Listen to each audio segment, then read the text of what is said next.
ఉప్పల్ జంక్షన్లో ఫ్లైఓవర్ల నిర్మాణం వేగవంతం. చట్ట ప్రకారమే ఆస్తుల సేకరణ. మల్కాజ్గిరి కార్పొరేషన్ నిర్ణయం. భూములు ఇచ్చేందుకు సమ్మతించని సర్వే ఆఫ్ ఇండియా. మరి ఇప్పుడు సర్వే ఆఫ్ ఇండియా భూములు ఇవ్వకపోతే అది గవర్నమెంట్దే కదా, మరి ప్రజలు ఎట్లు ఇస్తారు? మరి మీరే ఇవ్వకపోతే మరి ప్రజలు ఎట్లు ఇస్తారు? ఇప్పుడు ఎప్పుడైపోద్ది అది? ఇంకా ఉప్పల్ జంక్షన్ దాదాపు 2 నెలలు అవుతున్నట్టుంది. మొత్తం ఇటు అటు అంతా డైవర్ట్ చేస్తున్నారు. అటు సైడ్ పోవాలంటే నరకం. దాదాపు 8 ఏళ్ళ నుంచి 8 ఏళ్ళు అయిపోయింది. 8వ మాసకం కూడా అయిపోయింది. ఇప్పుడు 9వ మాసకం రాబోతున్నది. వీళ్ళు ఒక్క ఫ్లైఓవర్ కట్టలేరు. ఇది కేంద్ర రాష్ట్ర వాటా అనమాట. వీళ్ళేం భూమి సేకరించాలి, వాళ్ళేం పైసలు ఇస్తారు. వాళ్ళు వీళ్ళ మీద, వీళ్ళు వాళ్ళ మీద. ఫస్ట్ ఏమో గాయత్రి కన్స్ట్రక్షన్ అని టి సుబ్బిరామిరెడ్డి 7,000 కోట్లు బ్యాంకులను ముంచిండు కదా. 5,000 కోట్లు లే ఆఫ్. 4,000 కోట్లు కట్టాల్సిన అవసరం లేదని 2,000 కోట్లు కట్టి మళ్ళీ ఆయన్నే ఆ కంపెనీ తీసుకున్నాడు. ఇగో అట్లాంటి పెద్ద మోతే వరకు అది ఇచ్చిరు. ఇస్తే నా దగ్గర పైసలు లేవు, నేను కట్టలేకపోతున్నాను, దాన్ని గాలికి వదిలేసిండు. ఇంకో కాంట్రాక్టర్ని ఎంచుకున్నారు. 9 ఏళ్ళు అవుతుంది. ఇంకో 9వ 7 కూడా రాబోతున్నది. 8వ మాసకం పెట్టిరు పోయిన సంవత్సరమే. నేను దగ్గర దాని మీద ఒక 3-4 వీడియోలు చేసిన, ఇటు అటు తిరిగి బండి మీద, 2 వీలర్ మీద. ఇప్పుడేదో కొంత రోడ్ సెట్ చేసిరేమో కానీ, కొంత క్లీన్ చేసినట్టున్నది కానీ నరకం ఆ రోడ్డు మీద పోవాలంటే. ఇప్పుడైతే ఆ జంక్షన్ క్లోజ్ చేసి 2 నెలలు అవుతుంది. మరి ఏం పనులు అవుతున్నాయో అర్థం కాని పరిస్థితి. మరి ఏమవుతున్నాయో ఏమో అక్కడ. హైదరాబాద్లోని ఉప్పల్ రింగ్ రోడ్ జంక్షన్లో ట్రాఫిక్ రద్దీకి పరిష్కారంగా బహుళ వంతెనల నిర్మాణం త్వరలో ఊపందుకోబోతున్నది. త్వరలో ఊపందుకోబోతుందట. ఇంకా ఊపందుకోలే. 2 నెలలు దాన్ని క్లోజ్ చేసి ఇంకా ఊపందుకునే కానీ ఉందట. మరి ఎవడన్నా వచ్చి జెండా ఊపాలనా ఏంది ఊపందుకోవడానికి? ప్రాజెక్టుకు అవసరమైన ప్రైవేట్ ఆస్తులను యజమానులను ఒప్పించి సేకరించేందుకు మల్కాజ్గిరి మున్సిపల్ కార్పొరేషన్ ఇంతకాలం ప్రాధాన్యం ఇచ్చిందట. వామ్మో, 9 ఏళ్ళు పట్టిందా దానికి? అది అపరిష్కృతంగానే ఉన్నదట ఇంకా. దీంతో ఇక చట్ట ప్రకారమే ముందుకు వెళ్లాలని అధికారులు నిర్ణయించారు. ఇప్పుడు మీరు కావలసిన పరిహారం, వాళ్ళని సంతృప్తినిచ్చే పరిహారం మీరు ఇస్తే ఎందుకు పరిష్కారం దొరకదు? ఇప్పుడు వాళ్ళకి పోతున్న భూమి వాల్యూ చాలా చాలా పెద్ద వాల్యూ ఉంటుంది.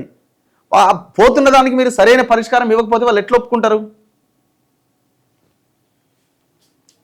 సర్వే ఆఫ్ ఇండియా భూములు సైతం చట్ట ప్రకారమే సేకరించాలి అని భావిస్తున్నారట. ఇందుకు సంబంధించి త్వరలోనే నోటిఫికేషన్ జారీ చేయబోతున్నట్లు అధికారి చెప్పారు. ఉప్పల్ జంక్షన్లో నిత్యం లక్షల వాహనాల రాకపోకలు సాగిస్తూ ఉంటాయి. వాహన రద్దీతో భారీగా ట్రాఫిక్ జామ్ సమస్యలు ఎదురవుతున్నాయి. దీంతో జంక్షన్ మూసేసి యూటర్న్లు ఏర్పాటు చేసినా ఇబ్బంది తొలగలే. ఈ నేపథ్యంలో వ్యూహాత్మక రహదారుల అభివృద్ధి కార్యక్రమంలో భాగంగా ఉప్పల్ చౌరస్తా వద్ద, అంటే రింగ్ రోడ్ వద్ద బహుళ వంతెనలు ప్రారంభించారు. రామంతాపూర్ వైపు నుంచి నారపల్లి వరకు 8.3 కిలోమీటర్ల మేర ఎలివేటెడ్ కారిడార్ నిర్మాణం పురోగతిలో ఉన్నది. ఏం పురోగతి? నాగోల్ వైపు నుంచి హబ్సిగూడ వైపు, హబ్సిగూడ నుంచి నాగోల్ వైపు మెట్రోకు సమాంతరంగా ఎడమ కుడి వైపు వంతెనలు నిర్మించాల్సి ఉన్నది. ఇందుకోసం భారీగా ఆస్తులు సేకరించాల్సి వస్తున్నది. సర్వే ఆఫ్ ఇండియాకు సంబంధించి దాదాపు 4 ఎకరాల 27 గుంటల భూమి తీసుకోవాలి.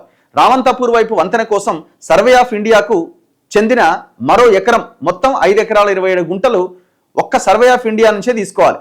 ఇందుకోసం సర్వే ఆఫ్ ఇండియాకి 176 కోట్ల పరిహారం చెల్లించాల్సి ఉంటుందని గతంలో అంచనా వేశారు. ఇటీవల మార్కెట్ విలువల సవరణతో ఈ మొత్తం 250 కోట్లకు పెరగొచ్చని భావిస్తున్నారు. అయితే సర్వే ఆఫ్ ఇండియా భూమి విషయంలో సంప్రదింపులు ఫలించట్లే. 6 ఏళ్లుగా భూసేకరణ పెండింగ్లో ఉన్నది. ఈ బహుళ వంతెనలకు సంబంధించి సేకరించాల్సిన ప్రైవేట్ ఆస్తులకు మార్కింగ్ కూడా పూర్తయింది. కొందరు సానుకూలంగా స్పందిస్తే ముందుకు రాని వారి ఆస్తులను చట్ట ప్రకారం తీసుకుంటామని అధికారులు చెబుతున్నారు.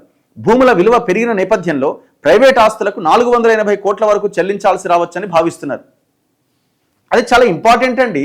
అవసరమైతే 1000 కోట్లు పడేయండి తక్షణం.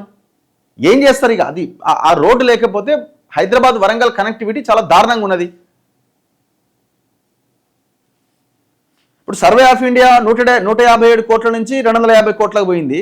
మరి ప్రైవేట్ ఆస్తులు, ప్రజల ఆస్తులు, ప్రైవేట్ అంటే ఎవరిది? ప్రజలేవే కదా. అక్కడ షాపులు, చిన్న చిన్న షాపులు, ఆ మడియలు ఉన్న వాళ్ళే కదా. మరి వాళ్ళకి ఎందుకు పెరగదు?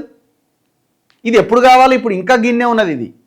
ఇప్పుడు ఈ లెక్క ప్రకారం చూస్తే వార్త చదువుతుంటే నాకు అనిపిస్తుంది ఇంకా 3-4 ఏళ్ళు పడుతుందేమో అనిపిస్తుంది. మరి యువతల రోడ్డు మూసేసి ఏం చేస్తున్నారు? మరి మీరు అటు రోడ్డు వైపు ప్రయాణం చేయండి, ఏడో ఒక పిల్లర్ మీద చూస్తే ఏడో ఒక నిలబడి ఉంటాడు ఆడ, ఏదో పని చేస్తున్నట్టు. ఇంకో పిల్లర్ మీద ఒక ఆయన ఒక 5 పిల్లర్లు దాటిన తర్వాత ఏం చేస్తున్నారు అంటే మళ్ళీ తెల్లారిపోతే గానే ఉంటుంది ఆ పని. ఇంకో నెల తర్వాత అన్నే ఉంటుంది. చివరికి అవి తుప్పుబట్టి ఆ ఐరన్ అంతా కారిపోయి ఆ పిల్లలు చూడండి ఎట్లా ఎంత దారుణంగా ఉన్నాయో. ఇంకా నిర్మాణం ఏం స్ట్రాంగ్ ఉంటుంది?